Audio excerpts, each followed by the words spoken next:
المباراة القادمة بين الرجاء الرياضي واتحاد اليعقوب المنصوري يوم الخميس في تمام الساعة 6 مساء. هذه المواجهة الحاسمة ضمن منافسات الجولة 17 من البطولة. تفاصيل اللقاء المرتقب والوضعية الفنية للفريقين. جولة 27 من البطولة الاحترافية القسم الأول، الملعب الملحق الأولمبي المركب الرياضي الأمير مولاي عبد الله بالرباط. ترتيب الفريقين والمواجهة السابقة لمباراة الذهاب انتهت مواجهة الدور الأول بالتعادل السلبي على أرضية المركب محمد الخامس.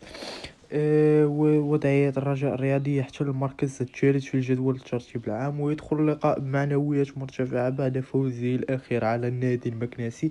وضعية اتحاد اليعقوب المنصوري يحتل المركز 14 ويصارع من أجل ضمان البقاء في القسم الأول، قادما من انتصار ثمين حققه خارج ميدانه على حساب أولمبيك أسفي.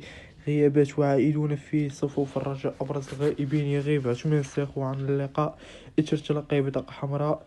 أبرز العائدين يستعد دفاع الرجاء توازنه بعودة المدافع إسماعيل مقدم بعد استفادته عقوبة الإيقاف لمباراة واحدة بسبب تراكم